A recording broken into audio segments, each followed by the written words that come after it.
Clearly, ISIL has come to represent the very worst elements in the region that we have to deal with collectively.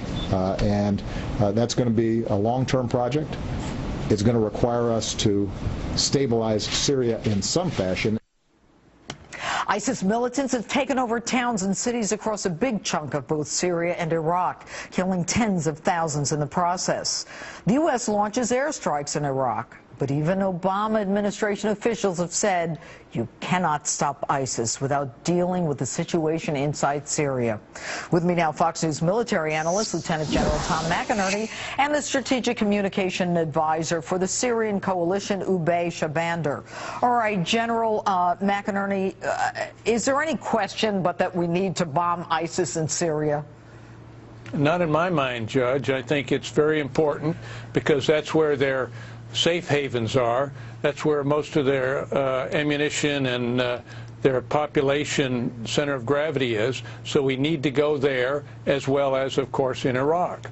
All right. Ubay, I understand that you believe that we need to go into Syria. Absolutely. ISIS is exposed in Syria, and the reason why ISIS has a vulnerability in its position in Syria is because it is facing local resistance by the Syrian communities that are suffered under its control, and because the Free Syrian Army has launched a ground campaign against ISIS. So now is a real window of opportunity for the United States to launch crippling airstrikes against ISIS's command and control and its leadership as this terrorist army faces local resistance by the Syrian freedom fighters. All right, General McInerney, I mean, what do you say to people who say, you know, if we go in there and we bomb ISIS or, you know, try to take out ISIS, we are then on the side of Syrian President Assad as well as Iran? Well, that may be partially true, but the real facts are if you help the Free Syrian Army destroy ISIS and to give them strength that they can go put more forces against Bashar al-Assad's forces, then you have in fact enabled the Free Syrian Army, which we know the right ones, and we're going to enable them to be very successful. So people can say that, but in the reality of life, making the Free Syrian Army stronger is the most important thing in Syria.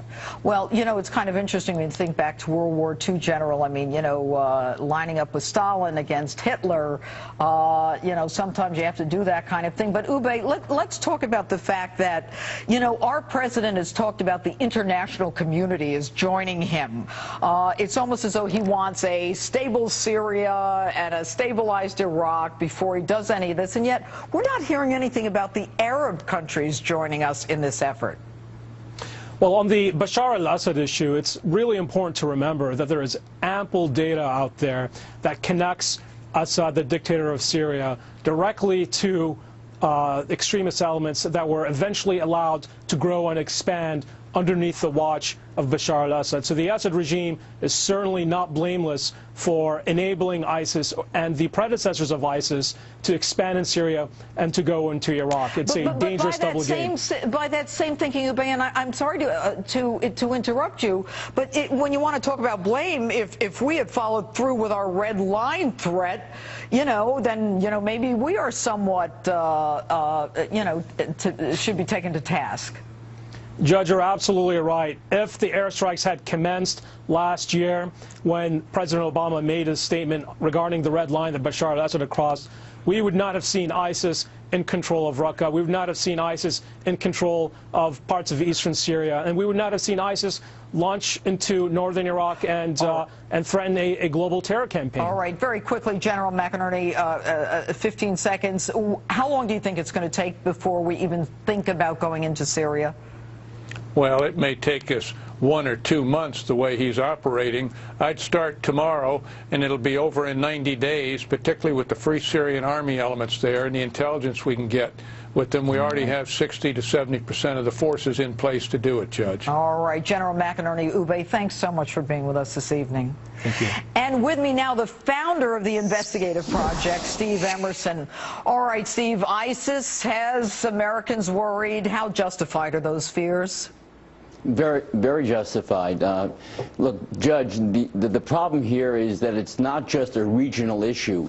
ISIS definitely is a threat in the region in the Middle East. It's a threat to Saudi Arabia, to the United Arab Emirates, to Jordan. It's a threat to Israel. They've made statements now they're going to attack Israel. But they're also a threat to the United States. There are nearly 300 to 400 American volunteers with U.S. passports now fighting for ISIS. They can return to the United States anytime they want. The FBI has been handcuffed in terms of investigating religious extremists in mosques as a result of guidelines put out by the Attorney General earlier this year. And so, therefore, there is a there is a definite problem now in investigating those militants in the United States who are either recruiting for ISIS or have returned from Syria or Iraq having fought for ISIS and are ready to carry out freelance or directed terrorist attacks on behalf of ISIS against the United States. That's the first problem that we're facing that's not being met or being handled properly because of the constraints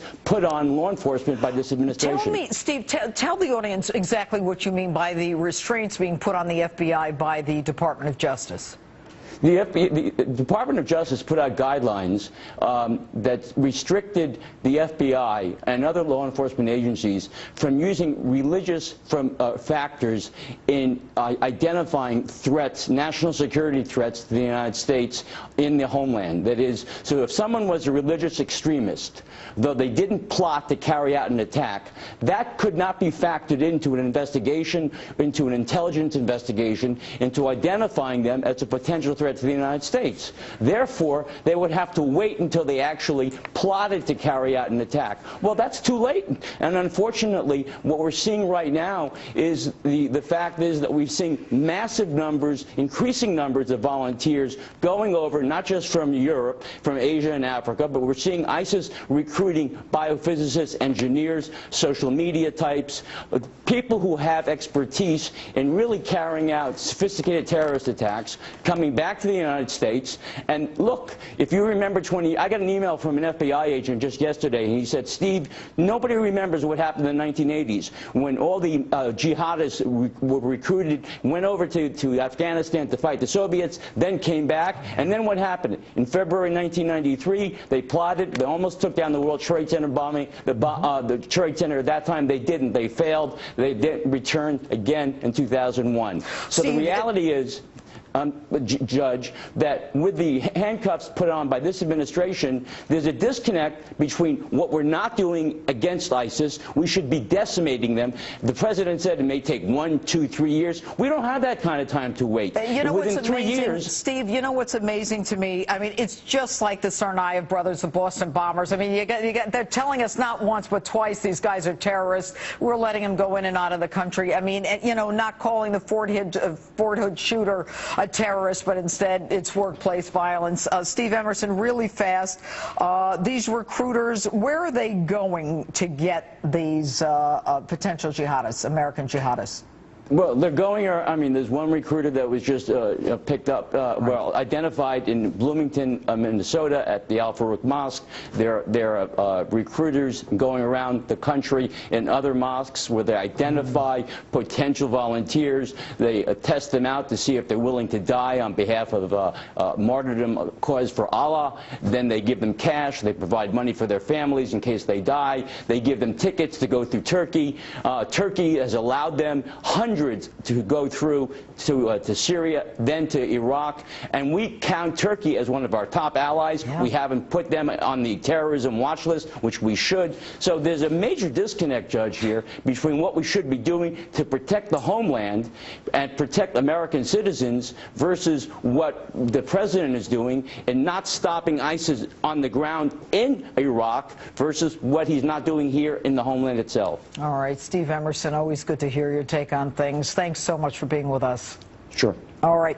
And coming up, Obama's State Department versus Bill O'Reilly. And the DNC chair's outrageous domestic violence analogy. I take on the Dems' trumped-up war on women next.